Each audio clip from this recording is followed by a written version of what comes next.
My name is Major Molly Martin. I'm 35 years old, and I have just buried the only man who ever saw the person behind the uniform. Just 24 hours after an American flag was folded with solemn precision and placed into my trembling hands, I stood on the threshold of my own home and watched it being pillaged. My father-in-law, Raymond, was directing his sons as they carried out my grandmother's armchair. His voice was cold as steel. The family legacy must be returned to the bloodline, girl. Your tour of duty here is over.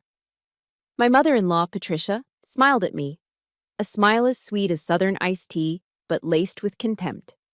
She picked up our wedding photo from the mantel, slid my picture out from behind the glass, and dropped it into a trash bin. "We'll keep the one of Marcus," she said casually. "He doesn't need you in the background anymore anyway." They treated me like a sentry whose watch had ended. But they made a fatal mistake. They thought they were fighting a lone widow. They had no idea they were marching onto a battlefield my husband had already prepared. Let me know where you're listening from in the comments. Hit that like and subscribe button if you've ever been made to feel like an outsider in the very place you called home. The air in Charleston is a living thing. It's heavy, wet, and clings to your skin like a second uniform you can't strip off.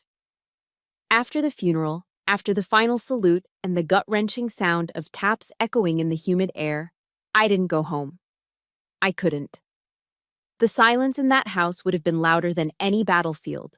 Instead, I drove back to the base and spent the night in the empty quiet of my office, surrounded by the sterile comfort of government-issue furniture. It was a place of order, of logic, a place where grief had no regulation, but duty did. By morning, I felt steady enough. I'd put on my uniform, not the dress blues, but my daily fatigues. It felt like armor. I pulled my Jeep onto our quiet, oak-lined street. Sunlight filtered through the Spanish moss, painting dappled patterns on the pavement.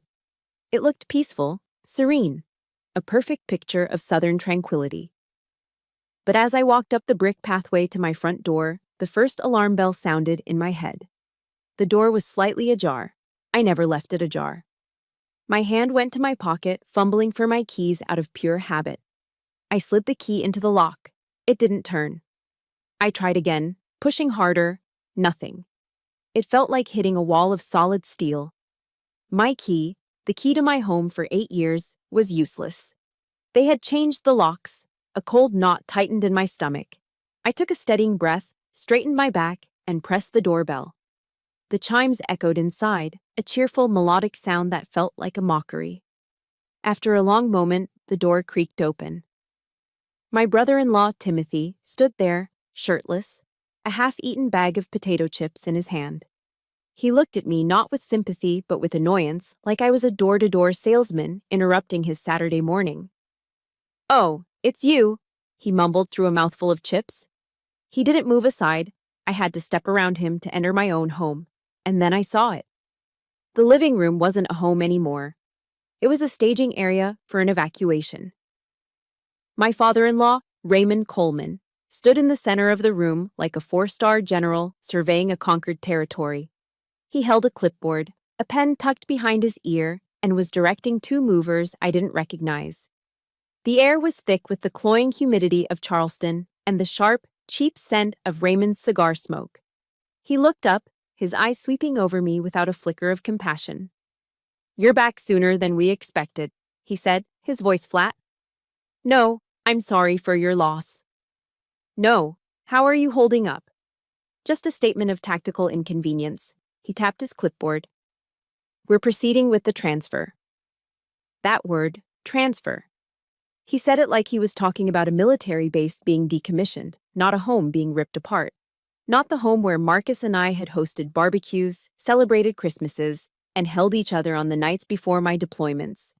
Just then, a voice dripped down from the top of the stairs, sweet as honey laced with arsenic. "Well, look who's here." Patricia, my mother-in-law, descended, holding my jewelry box. It was a simple wooden box Marcus had bought me at a craft fair in Ohio. She opened the lid and peered inside with a look of distaste.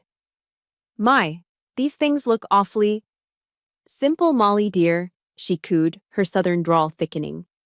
"Are these standard issue? You can take them, of course. We have no need for them." My breath hitched, but I said nothing.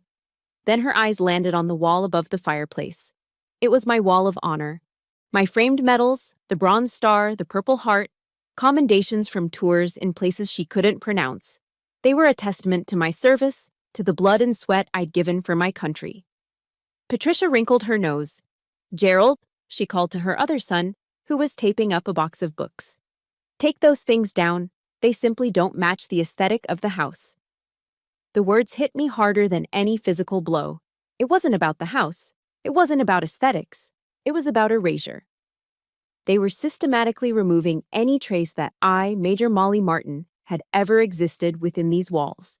The disrespect for my service, for the very symbols of my sacrifice, was a deeper violation than them changing the locks. I finally found my voice. It came out low and steady, the voice of a commander, not a grieving widow. "What do you think you're doing?" Raymond turned slowly, deliberately. He took the cigar from his mouth and looked me up and down, his eyes lingering on my uniform, with disdain. "Listen here, girl," he said, his voice dropping to a menacing calm. "Marcus may have married you, but he couldn't make you a Coleman. Blood is blood.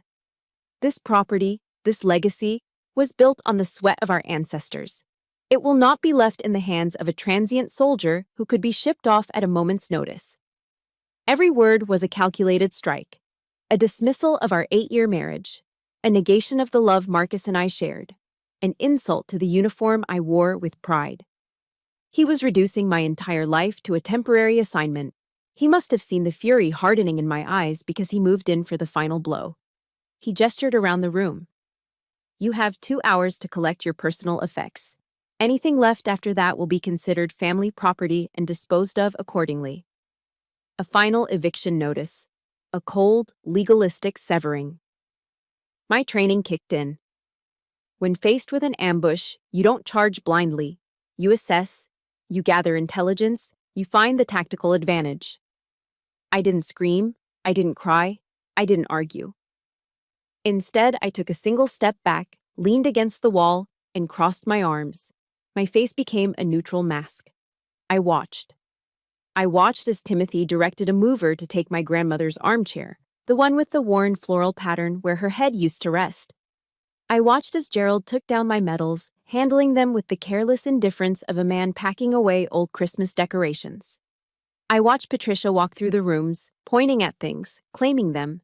And I watched Raymond, the patriarch, overseeing the dismantling of my life with the smug satisfaction of a conqueror. They saw a defeated woman, a widow broken by grief, too weak to fight back. They were wrong. They were being observed by an intelligence officer. I was memorizing every smug look, every cruel word, every stolen object. I was cataloging their weaknesses, their arrogance, their greed. My silence wasn't surrender.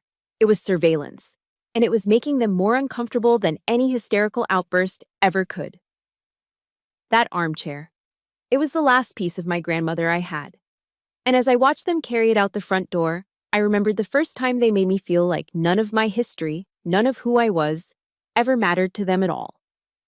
They had always looked at me like that, like I was an inconvenient piece of furniture that didn't match their decor, an object to be tolerated, moved around, and eventually disposed of. It started from the very first day, 8 years ago, long before the locks were changed or my medals were taken off the wall. It started at a dinner table. I remember that dinner like a mission briefing I can't erase from my memory. I had spent a week preparing.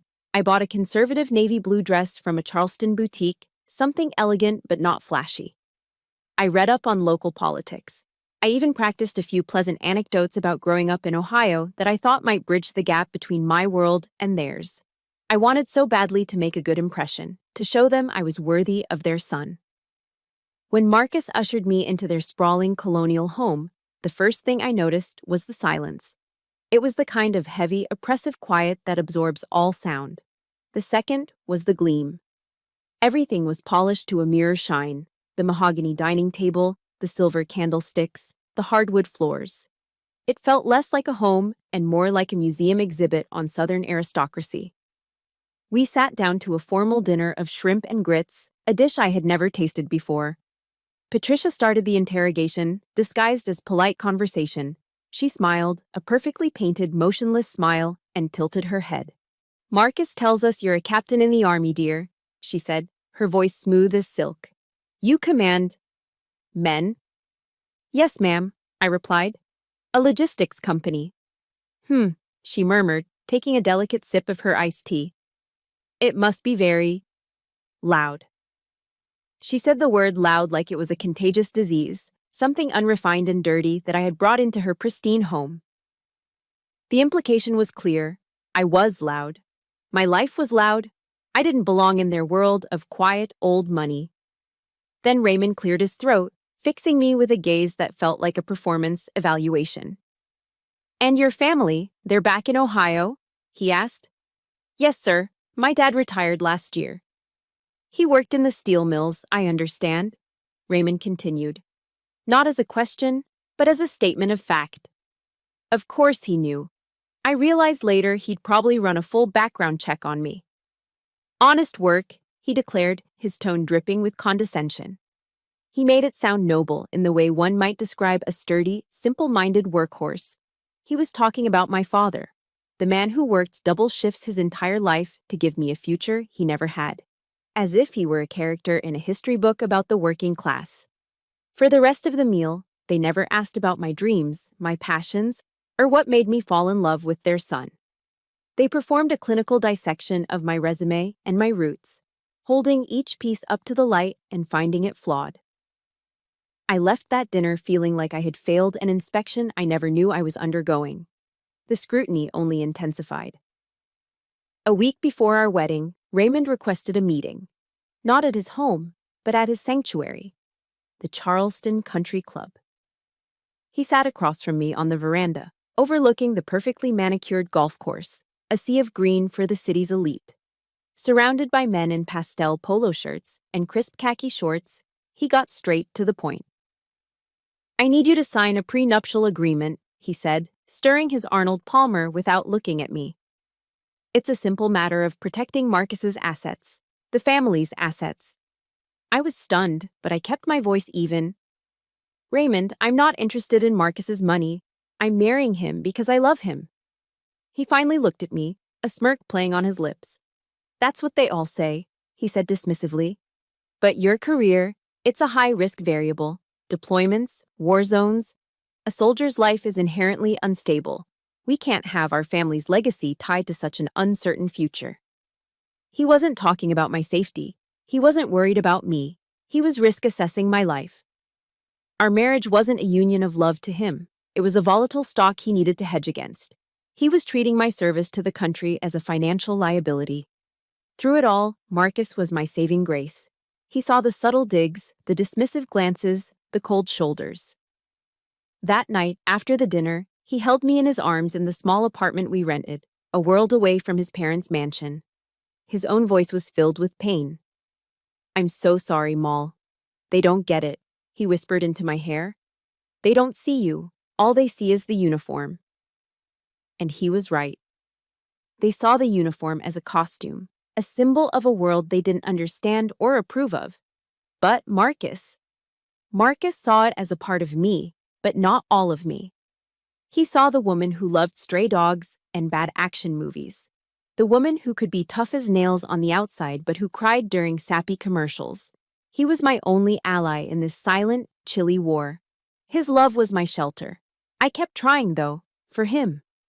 That first Christmas after we were married, I spent weeks knitting a scarf for Patricia. It was a beautiful, soft cashmere in a deep emerald green I thought would complement her eyes. I poured hours into it, each stitch a silent plea for acceptance. On Christmas morning, amidst a mountain of expensive gifts under their towering tree, I handed her my small, carefully wrapped present. She opened it and smiled that same, placid smile. "Oh my, you're quite crafty, aren't you?" she said. She held it up for a moment, then turned to their housekeeper, a lovely woman named Eleanor, who was quietly serving coffee. "Eleanor, this would look wonderful on you, a little Christmas bonus." Then, without missing a beat, she turned back and handed Marcus a small, heavy box. Inside was a brand new Rolex. The public humiliation was staggering. The message was unmistakable. My heartfelt effort was worth nothing more than a hand-me-down to the staff. My gift, born of time and hope, was garbage. In that moment, watching the hurt flash in Marcus's eyes before he masked it, I finally understood. It didn't matter how hard I tried. I would never be enough. I would always be the girl from Ohio, the soldier, the outsider. It's a lonely feeling, isn't it? To pour your heart into a gift, only to have it tossed aside. If you've ever felt that sting of rejection, hit that like button and comment with a simple word. I understand. Let's see how many of us have been there. For years, I told myself I could endure their Cold War, that Marcus's love was enough armor. But I was wrong. The Cold War turned hot on a warm summer evening at a cousin's wedding, the night I overheard the truth of their endgame. The night in question was supposed to be a celebration. It was 3 months before Marcus passed away. His cousin was getting married at one of Charleston's historic plantations, a place where the oak trees were older than the country itself, and the air smelled perpetually of sweet tea and old money. The reception was a grand affair under a sprawling white tent, lit by fairy lights that glittered like captive stars. Men in seersucker suits sipped bourbon while women in floral dresses fanned themselves against the humid southern evening. It was a perfect portrait of genteel charm. And like most perfect portraits, it was a beautiful lie. For my part, I was playing a role I'd perfected over 8 years, the dutiful daughter-in-law. Patricia, holding a glass of champagne, steered me through the crowd with a proprietary hand on my elbow. At every cluster of guests, she would perform the same little show. "Have you met Marcus's wife, Molly?" she would say, her voice bright and brittle. Then she would lean in conspiratorially, adding, "She's a major in the army, you know." She always emphasized the word major, not with pride, but as if it were an exotic and slightly alarming credential, like being a lion tamer. It was her way of reminding everyone, and me, that I was the oddity, the cuckoo in their well-appointed nest. I just smiled, shook hands, and answered the same predictable questions about my exciting life, all while feeling like an undercover agent deep in enemy territory. The smiles were my camouflage. After an hour of this performance, I felt the need to escape. The forced pleasantries and the weight of their judgment were suffocating. I murmured an excuse to Marcus and slipped away from the tent, walking toward the mansion's manicured gardens. The air out there was cooler, filled with the intoxicatingly sweet scent of blooming magnolias. I found a stone bench tucked away in an alcove, hidden from view, and just breathed. For 5 minutes, I wasn't Major Martin or the outsider daughter-in-law. I was just Molly, a woman trying to find a moment of peace. When I felt composed enough, I started back towards the reception. The path wound around the side of the house, past a darkened veranda. As I neared the corner, I heard voices drifting from the shadows. Familiar voices. I froze. It was Raymond. He was speaking in a low, conspiratorial tone to his sons, Gerald and Timothy. "When Marcus is gone," he said, his voice stripped of all its public charm, "we have to move fast. Dad's lawyer says a wife has certain residency rights for a period, but we can apply pressure, make things uncomfortable." I pressed myself flat against the cold brick wall of the house, my heart beginning to hammer against my ribs. "She's a soldier," Raymond continued, his voice laced with disdain. "She's used to moving. All we have to do is make it clear she's not welcome, and she'll pack her bags and leave on her own." A clean break. They were talking about Marcus's death, not as a tragedy, not as a potential heartbreak, but as a logistical checkpoint in a business plan. They were strategizing my removal before he was even sick. Then Gerald, the eldest, chimed in, his voice greedy. "The vet clinic is the real prize. I've already spoken to Dr. Henderson. He's ready to make a serious offer the moment it's available." My stomach turned to ice. They weren't just planning to evict me, they were already carving up Marcus's life's work, the clinic he had poured his heart and soul into building. Timothy, ever the follower, sounded nervous. "But what if she puts up a fight? What if she demands something?" A fourth voice joined the conversation, and it was the one that broke me. It was Patricia. She must have just walked up. She let out a soft, contemptuous laugh. "Oh, sweetheart, don't you worry your pretty little head," she said, her voice a venomous whisper. "What is she going to demand? She came into this family with nothing but a duffel bag. She'll leave the same way. You just leave her to me. Woman to woman, I know exactly what to say to make her understand her place." My heart didn't just break, it stopped. The air left my lungs. This wasn't just dislike or prejudice anymore. This was a calculated plot. A cold, cruel, and methodical conspiracy to erase me from their lives and seize everything Marcus and I had built together. The pretty lights of the party seemed to dim. The cheerful music suddenly sounded grotesque and mocking. I was standing in the dark, listening to my own eviction being planned. I don't know how I made it back to the table. I don't know how I managed to smile at Marcus and tell him I was just feeling a little tired. The rest of the evening passed in a blur of detached observation. Every smiling face, every polite conversation felt like a scene from a horror movie. The drive home was silent. The air inside our car was thick and heavy, charged with unspoken words. Marcus kept glancing at me, his brow furrowed with concern. "Moll? What's wrong? You've been quiet all night." I didn't cry. I didn't raise my voice. The soldier took over. I turned to him, my face calm, and I gave him an after-action report, my voice as steady and even as if I were debriefing a patrol. Objective: full seizure of all assets, including the house and the clinic, I stated, looking straight ahead at the dark road. Method of operation: psychological pressure to induce a voluntary withdrawal. Timeline for execution: immediately following your death. Marcus said nothing. The only sound was the hum of the engine and the soft hiss of the tires on the asphalt. He gripped the steering wheel so tightly his knuckles turned white. He didn't question me. He didn't doubt me. He knew. He had always known what they were capable of. We pulled into our driveway. He turned off the engine, plunging us into darkness and silence. He turned to face me. The soft, gentle man I loved was gone. In his place was someone I had never seen before. His eyes, usually so warm and kind, were now sharp, cold, and utterly resolute. A fire was burning behind them. "All right," he said, his voice low and dangerous. "They've declared war. It's time we draw up a battle plan." He didn't wait. As soon as we were inside our house, the quiet sanctuary we had built together, Marcus went straight to the hall closet. I watched, confused, as he pulled out a worn leather briefcase I had never seen before. Our small kitchen, with its warm yellow walls and the familiar gurgle of the coffee maker, became a secret war room that night. He placed the briefcase on our little kitchen table, the one where we ate breakfast and paid our bills, and clicked it open. The sound was sharp, definitive. The opening salvo of a war I didn't even know he'd been preparing to fight. "They've always thought I was soft," Marcus began, his voice devoid of its usual gentle warmth. It was now cold, clear, and precise. "They mistook my kindness for weakness. They were wrong." He looked at me, his eyes burning with an intensity that startled me.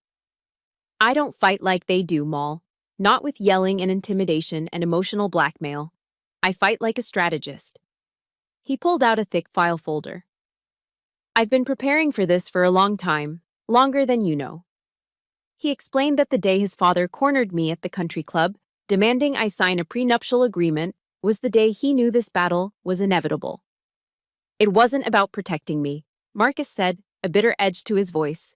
"It was about controlling you, about ensuring you would always be a temporary fixture." So, he had made a move of his own. He didn't go to the polished, respectable family lawyer Raymond kept on retainer. He sought out a man named Charles Peaton, a legal pit bull, a specialist in contentious estate battles with a quiet reputation in Charleston's legal circles. His nickname was the Cleaner, because when he was done, there was never a mess left to argue about. "I've met with Charles twice a year for the past 7 years," Marcus confessed. My jaw nearly hit the floor. For 7 years, my gentle, unassuming husband, the man who rescued stray cats and couldn't kill a spider, had been quietly building a fortress around me. He laid the documents out on the table, turning our kitchen into a command center. I've diagnosed my family's illness, Molly, he said, using his veterinarian's logic. It's a chronic, incurable case of greed. And this, he tapped the stack of papers, is the treatment plan. He showed me the first line of defense. Defensive line 1, joint tenancy with right of survivorship. He explained how, with Charles's guidance, he had systematically restructured the ownership of every major asset we had.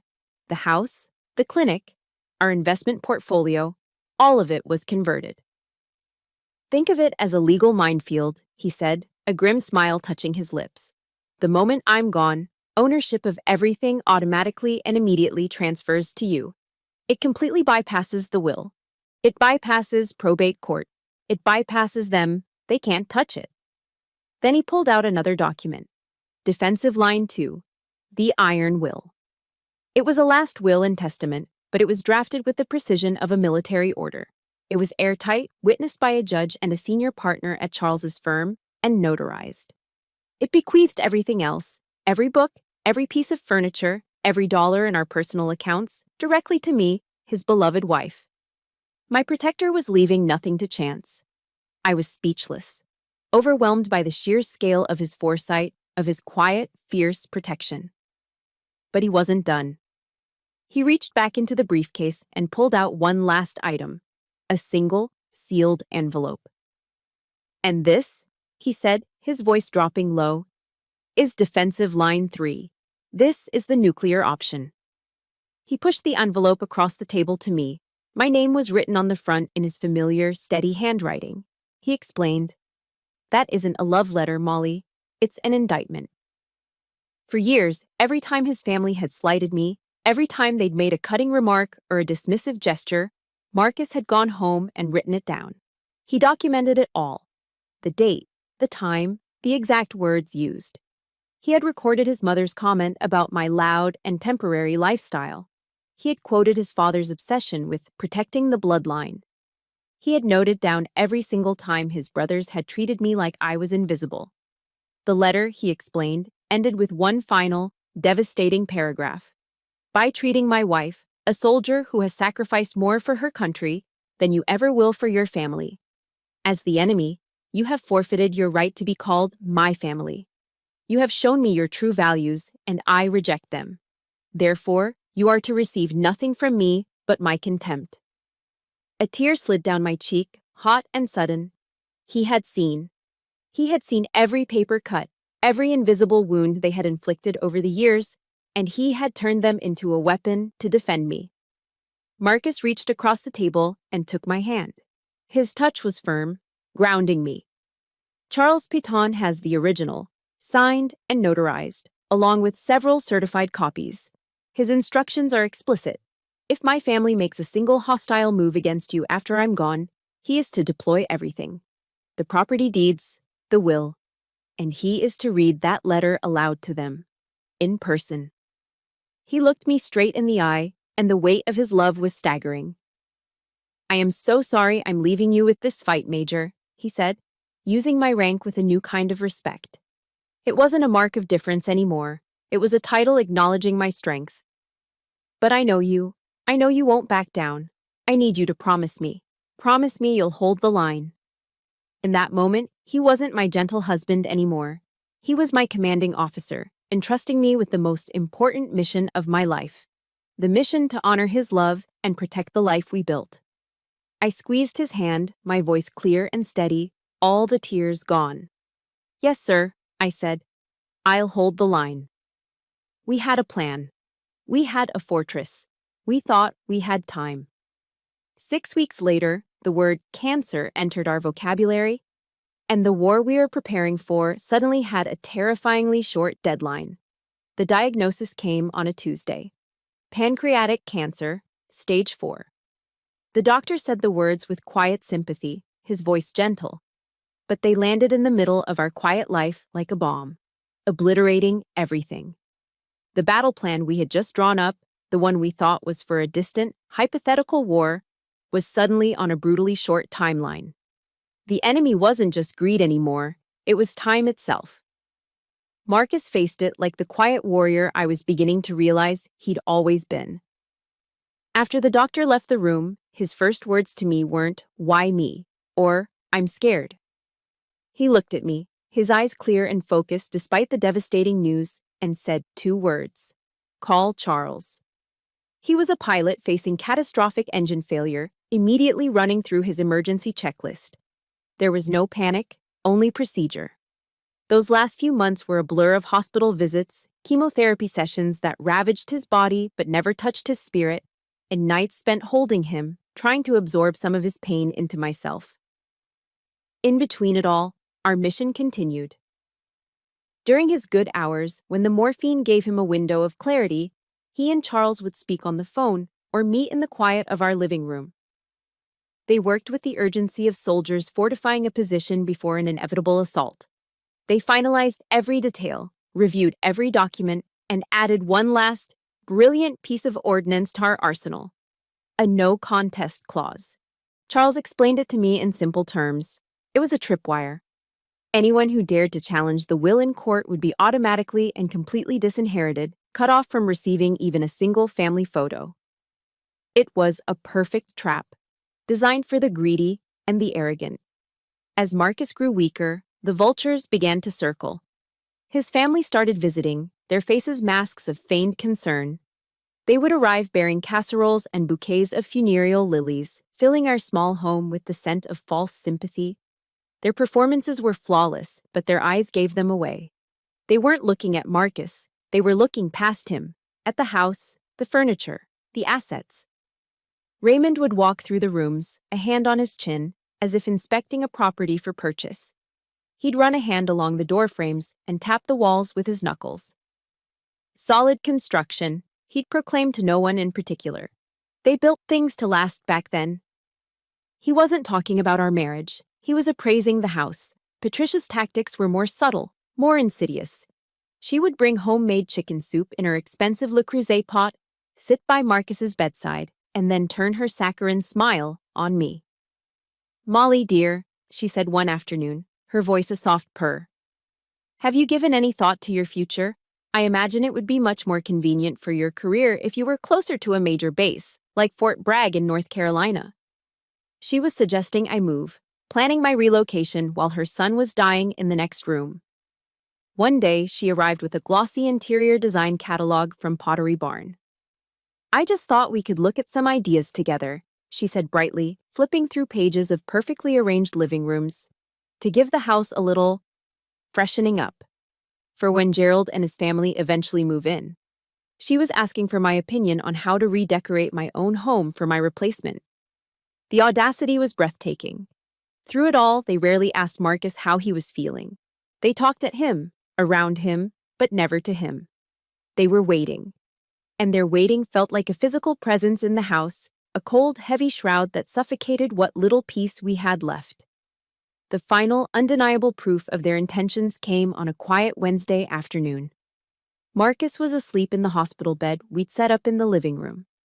I was in the kitchen, carefully measuring out his medication, when I heard Gerald and Timothy talking in hushed tones in the hallway. I froze, listening. "Dad says we changed the locks the day after the funeral," Gerald said, his voice a low murmur. "Clean and quick."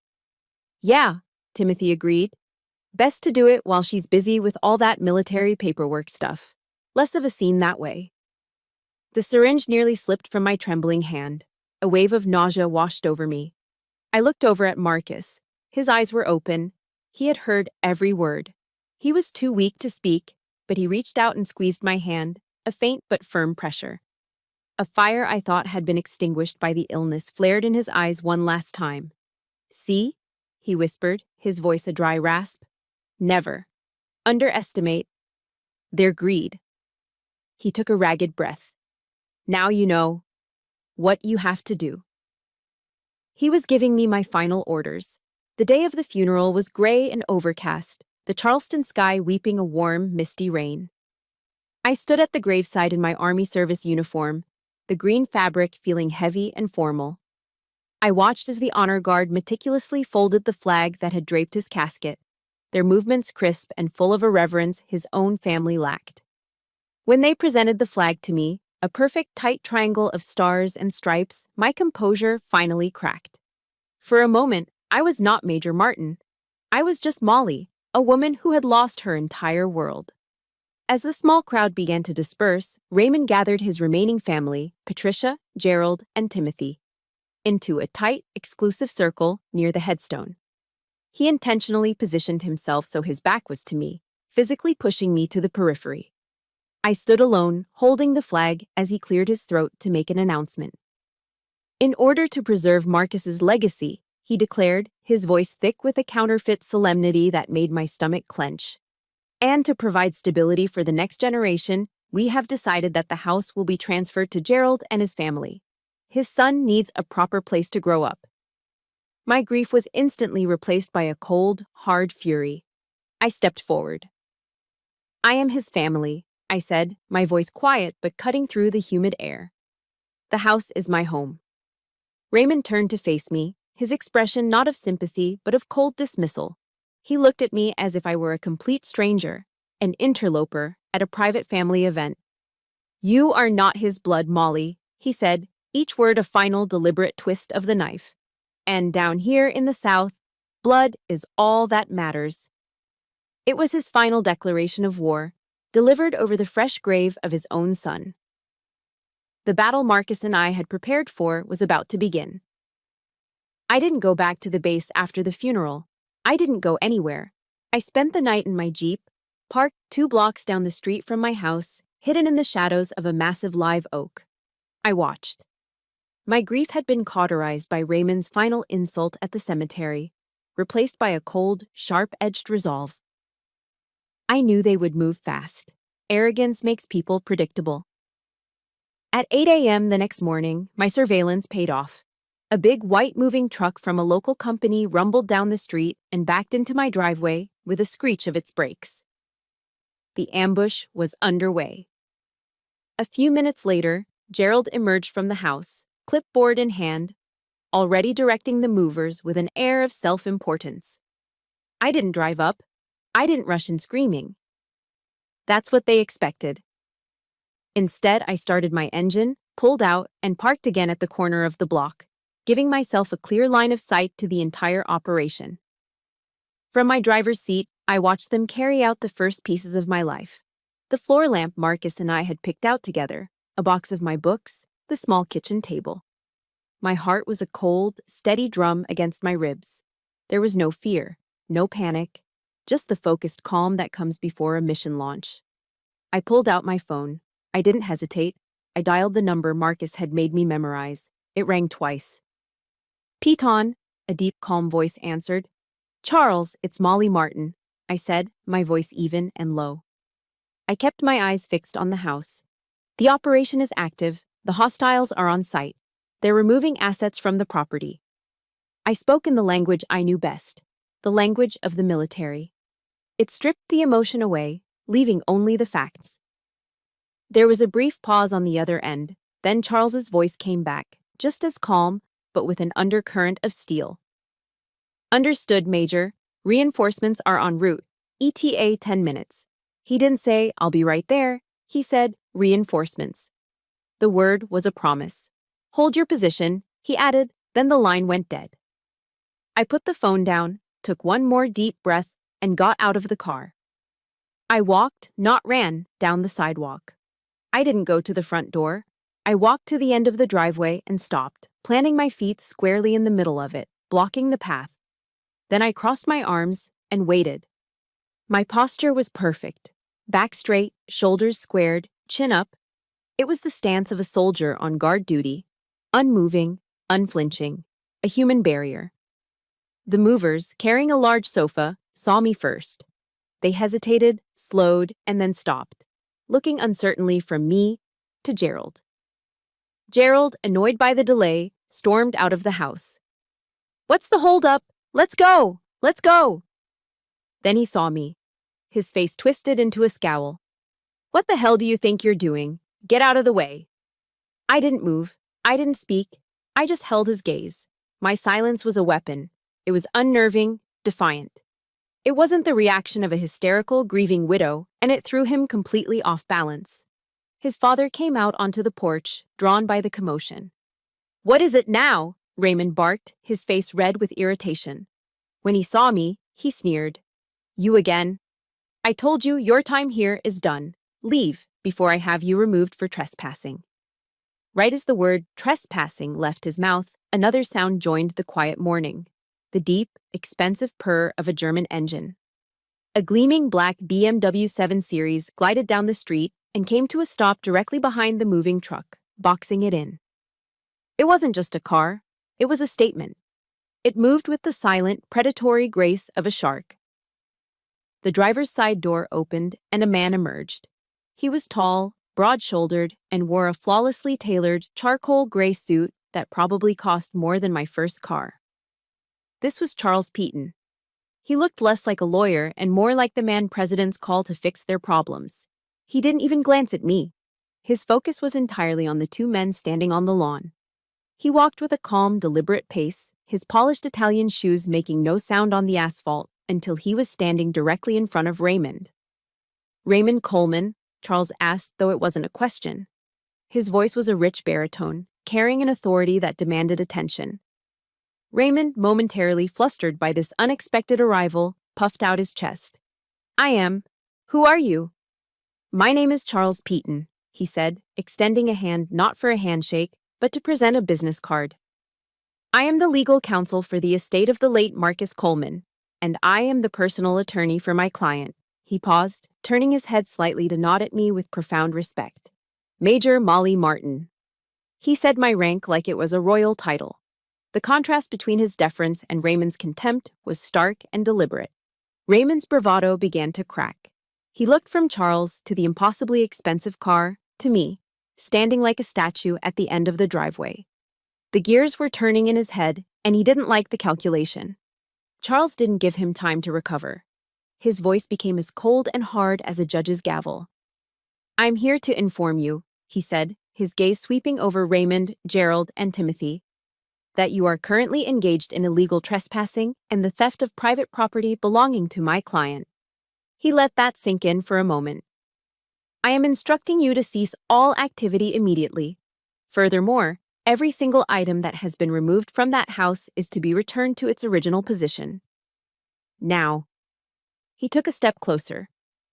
If my instructions are not followed to the letter within the next 5 minutes, he continued, his voice dropping to a near whisper that was somehow more menacing, my next call will be to the Charleston Chief of Police, who happens to be a very dear friend of mine from law school, and all of you will be spending the night explaining yourselves in a downtown holding cell.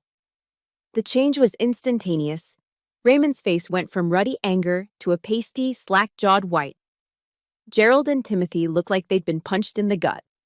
The smug certainty they had worn like a uniform was gone, replaced by raw, dawning panic. They finally understood. They weren't fighting a grieving, solitary widow anymore. They were fighting the law. The battle had officially begun. There's a special kind of satisfaction in watching a bully finally meet their match, isn't there? If you've ever wanted to cheer for someone who stood their ground, hit that like button and comment with one word that describes how this moment makes you feel. Let's see words like finally, justice, or yes. Now that I have your attention, Charles said, his voice cutting through their stunned silence, I suggest we move this discussion inside. Charles didn't wait for an invitation. He swept past the stunned Coleman family, his powerful presence dominating the space before he even spoke a word. I followed a few steps behind, closing the front door with a quiet, definitive click. The battle had moved from the lawn to the living room. He walked directly to the gleaming mahogany dining table, the very same table where I had been judged and dismissed 8 years ago, and placed his crocodile leather briefcase upon it. He unlatched it with 2 sharp snaps that echoed in the tense silence. It sounded like a soldier chambering a round. Raymond, scrambling to regain some semblance of control, finally found his voice. It was strained, a poor imitation of his usual commanding tone. You have no right to be in this house. This is a private family matter. Charles looked up from his briefcase, a smile that held no warmth touching his lips. Mr. Coleman, he said, his voice dangerously soft.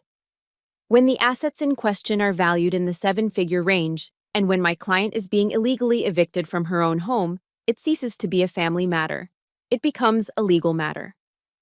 And in this matter, he paused, straightening up to his full, imposing height, I have every right to be here. He reached into the briefcase and pulled out the first file. It was thick, bound in blue. Let's start with the basics, shall we? He said, his tone that of a professor lecturing a particularly slow class. He slid a sheaf of papers across the polished wood toward Raymond. These are the deeds to this house, the veterinary clinic on King Street, and the waterfront property down by the Ashley River. As you can see, they were all refiled several years ago under a joint tenancy with right of survivorship. He let the legal term hang in the air. For the benefit of those unfamiliar with estate law, he continued, his eyes locking onto Raymond's, that means that 1 second after Marcus Coleman passed away, Major Martin became the sole and undisputed owner of all 3 properties. The transfer was automatic and absolute.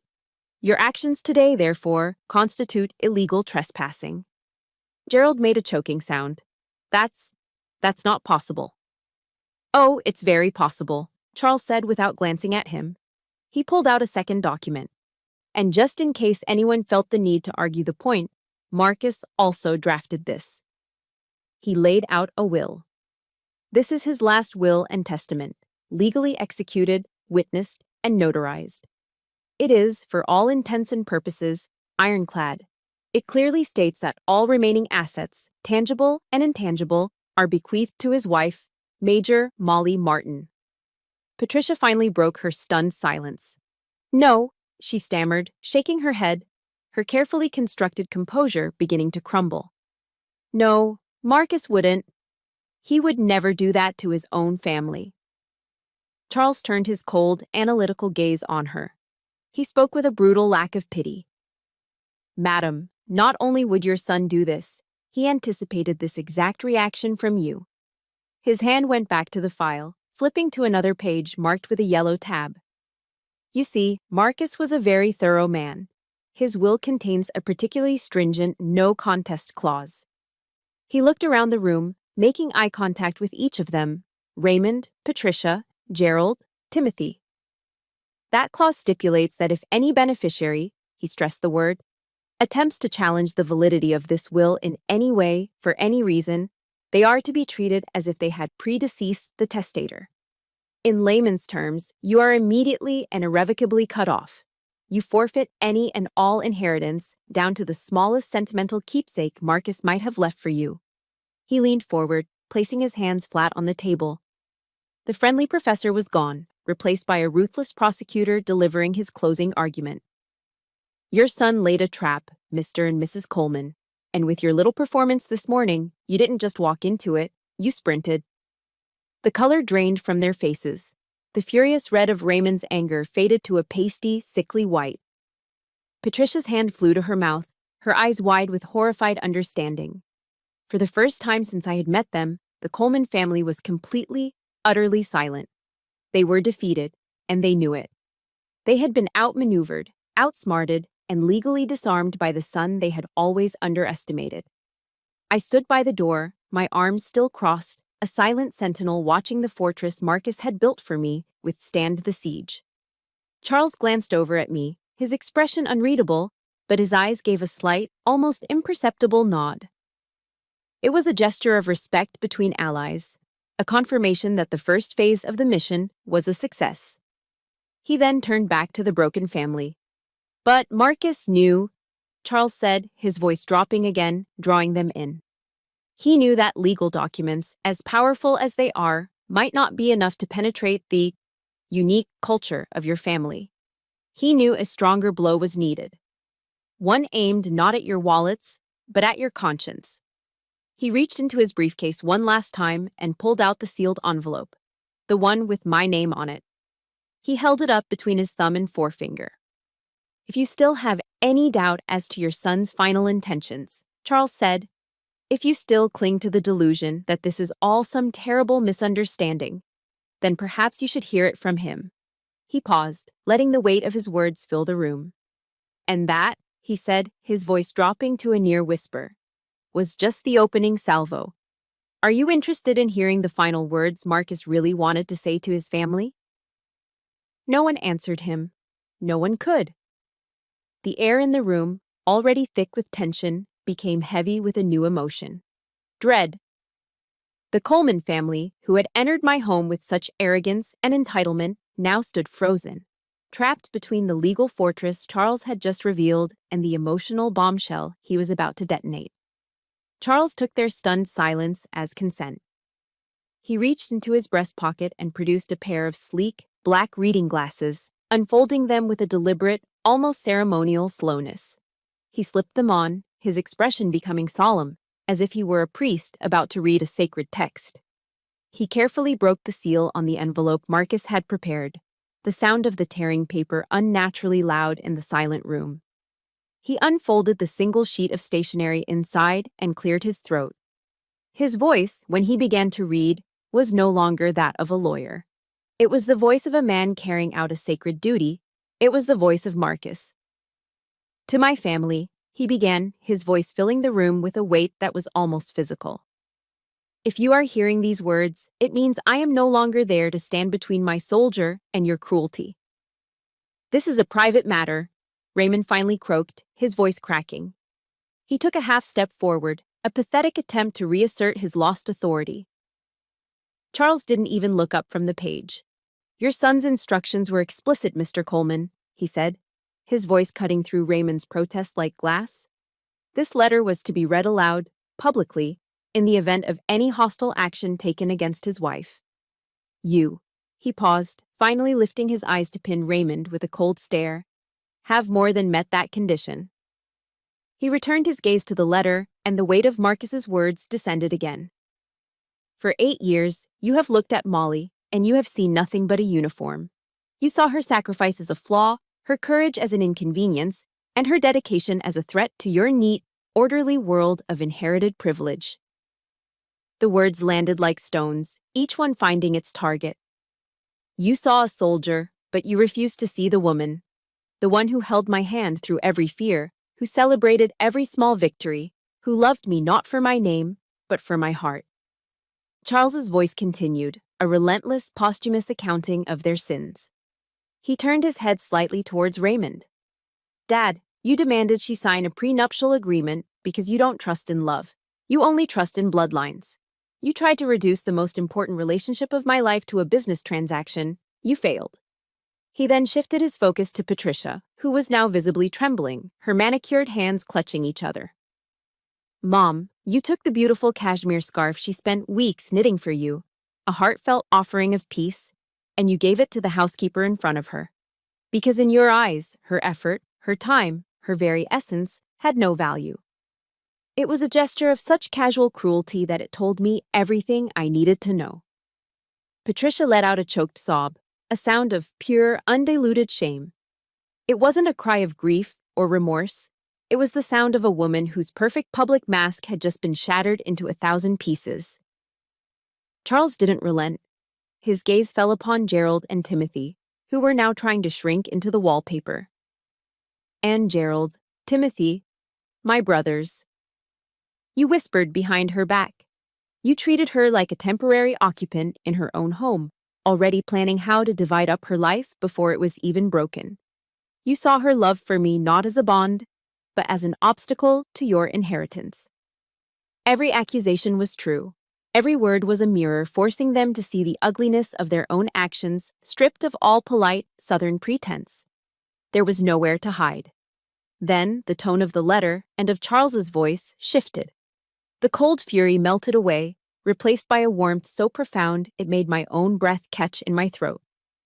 You never understood. Charles read, his voice now filled with a deep, loving reverence. You saw her being a soldier as the problem. You were so wrong. I loved her because she is a soldier. She taught me what real honor looks like. She taught me about loyalty. Not to a name or a bank account, but to a person, to a set of values. She taught me how to stand up for what is right, even when you are standing alone. He paused, letting the words settle. Molly was my moral compass. She was the best part of me. This house was never just brick and mortar to us. It was our fortress, a sanctuary we built together against a world that did not always understand. And you do not, he read, his voice ringing with Marcus's conviction. Take a fortress from a soldier. The tears that had been threatening finally fell, rolling silently down my cheeks. But they weren't tears of sadness. They were tears of pride. Tears of being seen, of being known, of being loved so completely. He had seen me, all of me, and he had loved me for it. And now, even after he was gone, he was still fighting for me. Charles took a deep breath before reading the final, devastating paragraph. His voice became hard again, each word a final judgment. So, listen to this, and listen carefully. Everything I have, everything I have ever worked for, belongs to her. This is not a gift. It is an acknowledgement of her worth. By attacking her in her moment of greatest vulnerability, you have proven yourselves unworthy of any part of me. My true legacy is not in my assets or in the Coleman name. My true legacy is the love I have for this woman and the life we built. Charles looked up from the page, making eye contact with each of them one last time before delivering the final, crushing blow. He read the last sentence not as a request, but as a direct, unyielding order from their son. Now, get out of her house. When the last word echoed into silence, the room was utterly still. It was the dead, heavy silence of a battlefield after the fighting is over. The game was over. They had lost. Raymond stumbled backward, his legs giving out from under him. He collapsed into a dining chair, not with the grace of a patriarch, but with the limp, boneless fall of a puppet whose strings have been cut. He stared into the middle distance, a completely broken man, defeated not by a lawyer, but by the ghost of his own son. The silence held for a long moment, thick and suffocating with the ghosts of Marcus's words. Raymond sat slumped in the dining chair, a man hollowed out from the inside. Then Charles broke the stillness. His voice was calm, devoid of triumph, but it held the unyielding force of a turning tide. "All right," he said, looking directly at Gerald and Timothy, who were still frozen in disbelief. "You heard the man. Let's start bringing it all back." What followed was the most surreal and satisfying theater I've ever witnessed. Under the watchful, unblinking gaze of Charles Peaton, the great Coleman retreat began. Gerald and Timothy, the arrogant heirs who had never done a day of manual labor in their lives, were now sweating under the Charleston sun, their expensive polo shirts sticking to their backs. They grunted and strained as they hauled furniture and boxes back into the house they had so confidently tried to claim. They moved with the sullen, resentful silence of defeated soldiers forced to clean their own mess. Raymond didn't move. He just sat there, aged a decade in an hour, his face a gray mask of ruin. Patricia, however, made one last, desperate attempt to salvage something from the wreckage. She approached me as I stood by the door, her face a mess of tear-streaked makeup and pleading. "Molly," she began, her voice a pathetic whisper. "Molly, please, we can talk about this." I didn't feel anger anymore. I didn't feel anything except a vast, weary distance. I held up my hand, a simple, quiet gesture to stop her. "There is no we, Mrs. Coleman," I said, my voice calm and final. It was the first time I'd ever called her that. There never was. It was the simplest boundary I'd ever set and the most powerful. It was a wall she could not breach. She recoiled as if I had struck her, then turned and retreated to her husband's side, finally defeated. Before they left, I had one final command. I walked over to Charles and murmured something in his ear. He nodded. "One last thing," he announced. "My client requests that her grandmother's armchair be returned. By you." He pointed at Gerald and Timothy, and placed exactly where it was. The humiliation was complete. I watched them awkwardly maneuver the floral armchair, my last piece of my own family, back to its rightful place beside the fireplace.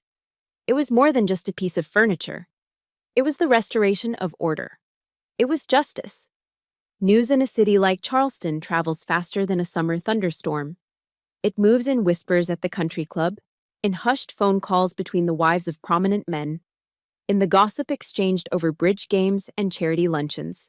The story of how the proud Coleman family had tried to dispossess a decorated Army major, their own widowed daughter-in-law, and had been so spectacularly defeated, became the scandal of the season.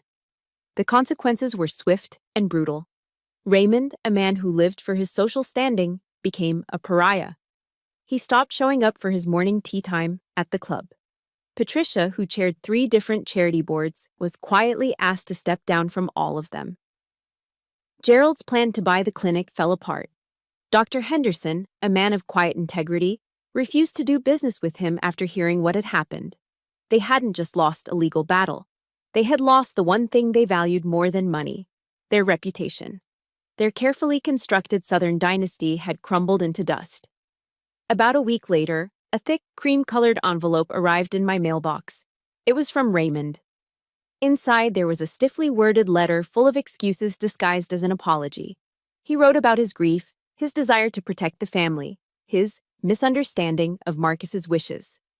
Tucked inside the letter was a cashier's check for $100,000. I stared at it. It was blood money. A final insulting attempt to buy my silence, my forgiveness, my complicity. He still didn't get it. He thought this was all about money. I walked into the kitchen, to the stainless steel sink. I took out the cheap Bic lighter I keep in a drawer for lighting candles. I flicked it on, the small flame dancing in the quiet room. I held the corner of the check to the flame and watched as the fire consumed Raymond's guilt money. It curled into blackened, fragile ash, the numbers and his signature disappearing into nothing. It wasn't an act of anger. It was an act of liberation. I scooped the ashes into the envelope the check had come in, sealed it without a note, and mailed it back to him. The message was clear: we were done. That night, for the first time in what felt like a lifetime, the house was truly quiet. Not the heavy, oppressive silence of grief, but a deep, peaceful stillness. I sat in my grandmother's armchair, its familiar floral pattern a comforting presence in the dimly lit room. I didn't feel triumphant, not really. The victory didn't taste sweet. It was just quiet.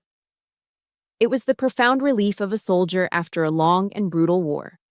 The adrenaline was gone, leaving behind only a bone-deep weariness and a sense of peace. I had fought not for revenge, but for preservation. For the sanctity of the life Marcus and I had built. The mission was accomplished. My eyes fell on the letter from Marcus, which I had placed on the mantelpiece. The paper was still unfolded, a silent testament to his love and foresight. He had drawn the map. He had supplied the arsenal. But I was the one who had to stand on the battlefield. I was the one who had to hold the line, and I had won. And now, the battlefield was quiet. The question was, what does a soldier do when the war is over? What do you build on the ground you fought so hard to protect? The answer to my question, what do you build on the ground you fought so hard to protect, didn't come in a single moment of revelation. It arrived quietly, piece by piece, over the next 6 months, like the slow, steady Charleston dawn breaking over the harbor. It began not with a grand design, but with a simple decision. I would not sell the clinic. That place was Marcus's heart translated into a physical space. To sell it would have felt like a betrayal. So, with Charles Piton's help navigating the business side of things, I kept it open. The first change I made was a new sign out front. It no longer said Coleman Veterinary Clinic. It now read the Marcus Coleman Memorial Animal Hospital. I was still an active duty officer, but my weekends changed. Instead of catching up on sleep or running errands, I started spending my Saturdays at the clinic. I wasn't a vet, of course, but I could answer phones, comfort anxious pet owners in the waiting room, and clean kennels. The clinic staff, who had adored Marcus, welcomed me with open arms. Slowly, something beautiful began to happen. Because of my uniform, other military families started coming in. A young Marine sergeant whose pit bull needed surgery he couldn't afford. A Navy family, new to town, whose golden retriever had eaten something it shouldn't have. They came for their pets, but they stayed for the community. The clinic's waiting room became an unofficial gathering spot, a place where military spouses could share advice over a cup of coffee, where soldiers could talk freely without having to explain their lives. It was no longer just a place for healing animals. It was becoming a place for healing people, too. It was becoming a sanctuary. That's when the real plan took shape. I realized what Marcus's true legacy needed to be. 6 months to the day after the confrontation in my living room, I found myself standing in front of a group of bright-eyed, newly graduated veterinarians from Tuskegee University. I had invited them to the clinic to talk about a new initiative I was launching. I was no longer just a soldier or a widow. I was a founder. "Good morning," I began, my voice steady and sure. "My name is Molly Martin, and I want to tell you about my husband, Marcus." I told them about his gentle spirit, his incredible skill, and his two core beliefs. Marcus believed that animals have a unique ability to heal the wounds we can't see, I said, looking at each of them. The wounds of loneliness, of trauma, of loss. He called them the best medics in the world.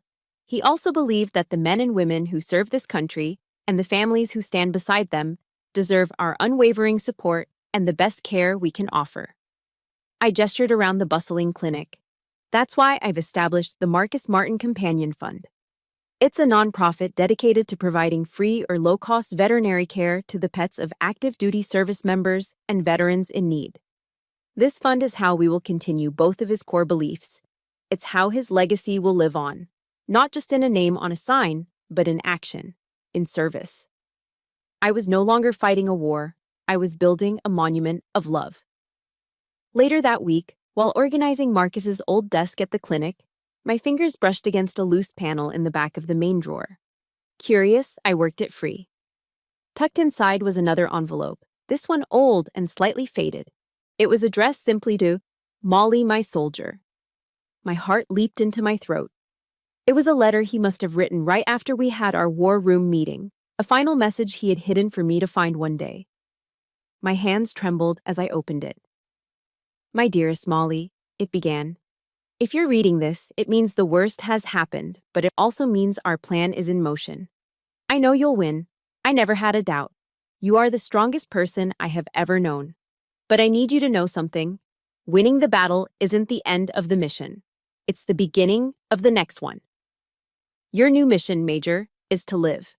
Live a life that is full and joyful and loud, just like my mother was always so afraid of.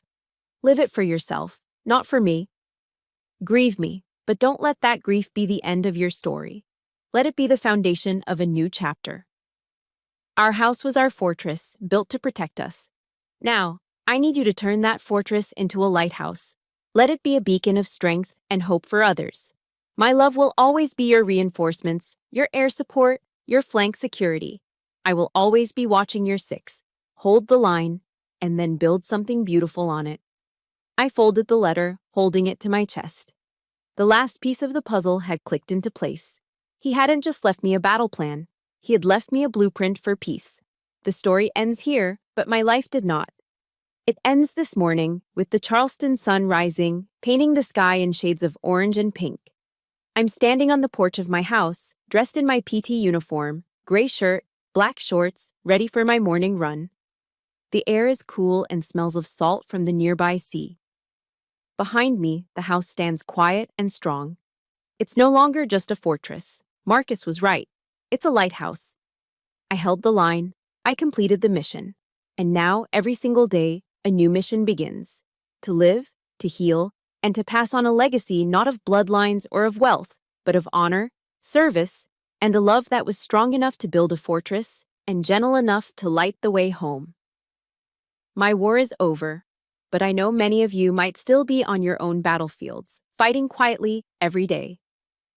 The greatest weapon I had wasn't just Marcus's brilliant plan. It was having a loyal ally like Charles Piton show up when I needed him most. In the comments below, I would be honored if you would share who your Charles Piton has been. That one person who stood with you and helped you hold the line. These stories of resilience and quiet courage deserve to be heard. If you believe that too and want to be part of this community, please subscribe to the channel and turn on notifications. That way, you won't miss the next story from the front lines of life.